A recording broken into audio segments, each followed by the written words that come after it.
afternoon. Got a lunch a bit later today. I've had to cook lunch for me boss and stuff, so didn't get around to me.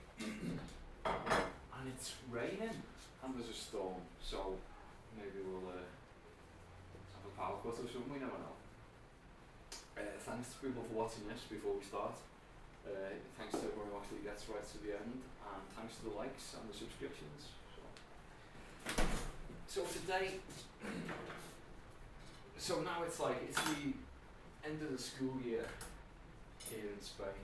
Kids break up tomorrow, and my son's going to be changing school, and we're changing because where he goes right now, it's not really working out for him. Although he's happy and everything, but it's not really working out. And we changed the girls last year, and we couldn't get him in. There weren't any places, and they've done really well at the new school. And so I'm hoping that this year, where we have got a place for him, that he'll do well as well. Now, I'm not actually going to start talking about schools and stuff like that because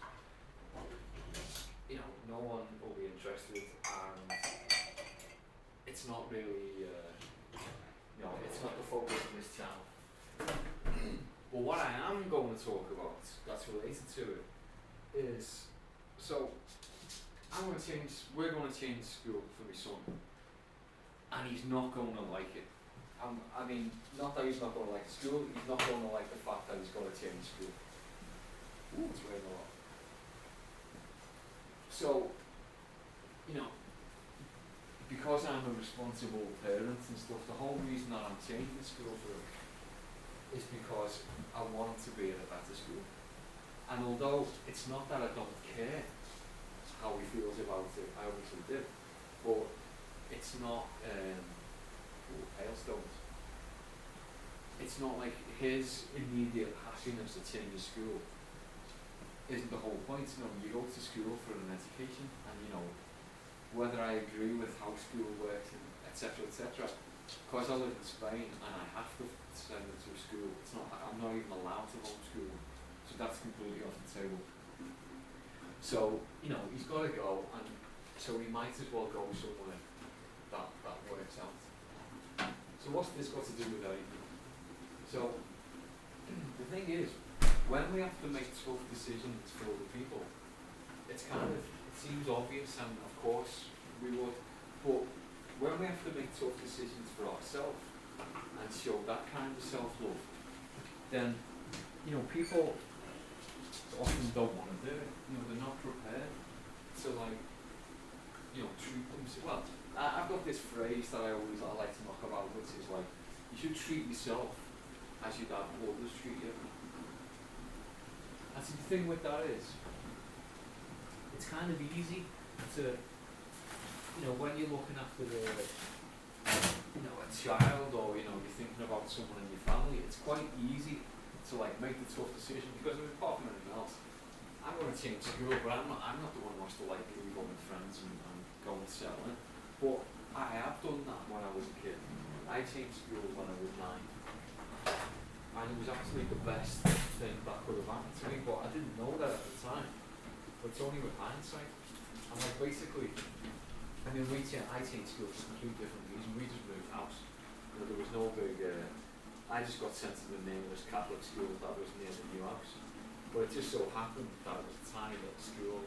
We got really good, there was only 8 of us in class. It was great, So, it just turned out really well.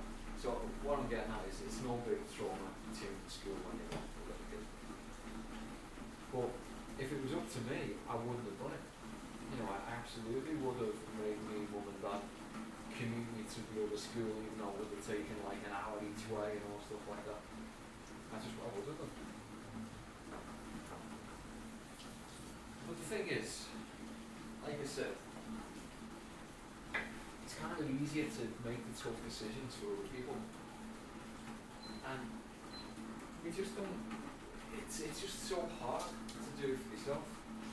I saw James Hetfield on the Joe Rogan podcast years ago. I mean, I don't know what's the local one it was. I can't remember what it was, but it was ages was saying, I mean, to be honest, I think James Hetfield was great. I love Metallica, but it was a really crappy podcast anyway. Like the Dave Mustaine one was really, really good, but James Hetfield anyway.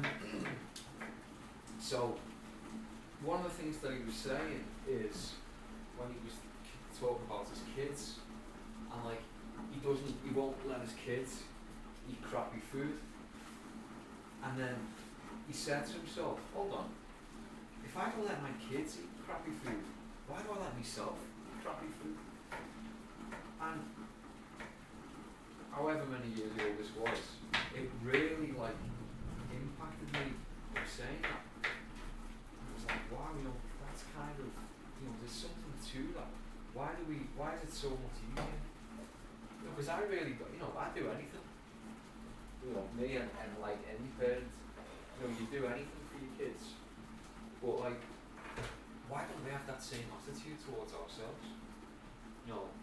Why is it so much easier? Why do you just abuse yourself in a way that you'd never let anyone, you'd never let your kids be abused the way you abuse yourself, and you wouldn't even let your kids abuse themselves the way you abuse yourself. So, it's kind of the thing with, self-ownership and self-responsibility. There's a big component of it is like self-love and self-care. Because if you can't provide that level of, self-love to yourself, then, who's going to do it? Do you really expect the government to do it for you? I mean, of course they won't. But that's not even what you should be doing anyway. I know some people think you should do it. Don't you hear that before that? So, I mean, it is really important to, care for yourself. You should actively care for yourself, and you should do the best for yourself, because like, you owe it to yourself, but not only to yourself, you owe it to everyone else. Because if you can't even be bothered to look after yourself, who's going to look after you? Why would you expect your wife, she'll look after me, even though I can't be bothered to look after myself? That's just not on. In fact, it was something that we were just talking to my wife about, because I saw it on the Tom Bilyeu podcast yesterday that I was watching with Michael Malice. Because like, I pretty much watch anything that, if Michael Malice is on it, I'll pretty much watch it. So I didn't even know who this Tom Bilyeu guy was.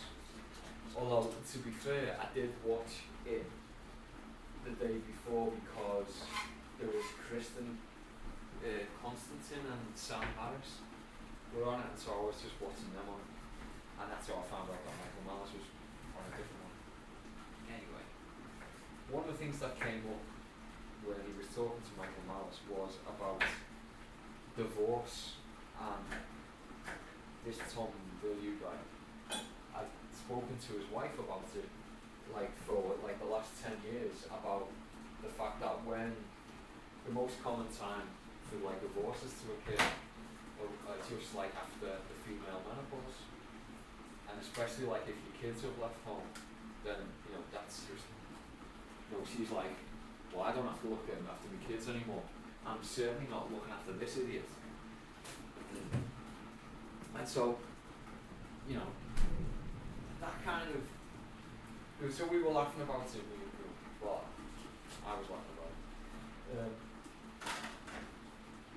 And I was just like saying, well, it's not like, apart from anything else, I don't know when she's going to go through the menopause, nobody does, but she was 50 this year, so it's not like it's not that long off.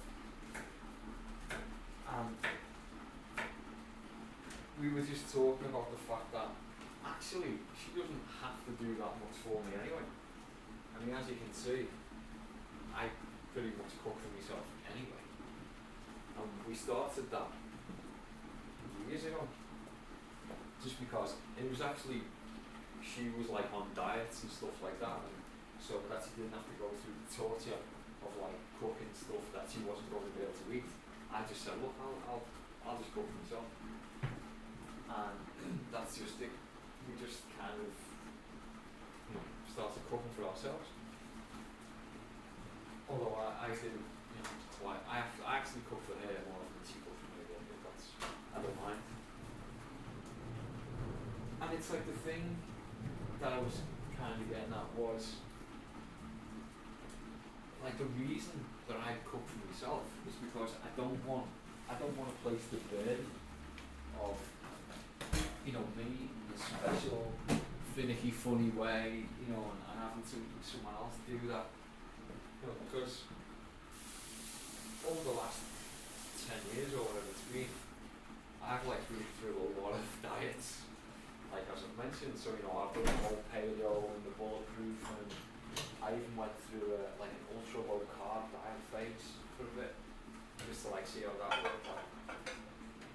And if I was getting my wife to do this, especially at the time, the thing is, when I first started to do, so I kind of got into this all last ways anyway. It's not like I started out like low carb and then like went paleo and then cut out gluten and all this. It seems to be like the Joe Rogan episode today, but I watched completely by accident Dave Asprey on like a Joe Rogan podcast like years and years ago, and that's just where I was at a point in my life where I wasn't happy with my weight and I felt really fat and stuff. And this guy was on and he was just explaining how you could lose weight by putting butter in your coffee and stuff like that. And I thought, this sounds crazy enough for me to give it a go. Because I've always liked stuff like that, stuff that sounds a bit weird. It's like, oh well, I'll give that a go. And so I did. And as I mentioned in other like episodes, I've like said, the first few days I lost like 6 kilos and it was amazing. So I was completely hooked. But like back then, so we're talking over 10 years ago easily. I think it's probably like maybe 13, 14 years ago, I don't know. Back then, like the idea of, eating saturated fat was just like, are you trying to get a heart attack? That's just what people thought. And to be honest, a lot of people still think that. But at the time, I remember my wife just like being horrified. It's like, yeah, alright, fair enough, you might be losing weight, but you might be killing yourself. And, so I couldn't really ask her to participate in that. Especially because like I'd be eating, I'd make guacamole with like a raw egg and some avocado and blend it up, and my wife was like, raw egg. But I didn't care because the weight was just dropping off, it was great. So, anyway, getting back to it.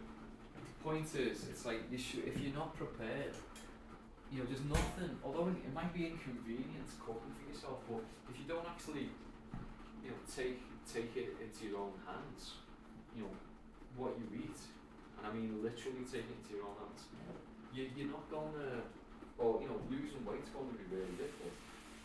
Like I was saying the other day, the guy I was talking to was complaining about, oh, there's just so many hidden sugars and this and that and all the food. It's like, well, how much hidden sugar's in this? Unless I would, put the sugar in, and I'm not watching, there's no hidden sugar because it's just real food. It's vegetables and, stuff I'll get out the fridge and, there's nothing to it. I'm not kidding myself, by what I'm eating. I'd love to be able to watch these things and say, did I just add salt? Hey, if I did, you're all laughing at me now. He's put salt on it, it'll be horrible, we put salt in twice. Anyway, so treat yourself as you would have others treat you. That's the literal, that's the best golden rule. Because we always say, treat others as you'd have them treat you. It's like, well, how would you have them treat you? Have you actually got, have you got the self-love to actually look after yourself properly? Because most people don't. Most people don't even think about it. the thought of like self-worth makes people cringe, and it should, because you owe it to yourself to look after yourself. Because if you know, I'm always going on about how bad it is that important things get delegated. So like I said, the fact that I can't even teach my kids myself, I'm just not allowed by the Spanish state. It just seems crazy to me. It's just like, how can that be a thing? But it just is. And so, that's just like the starting point for the madness. So,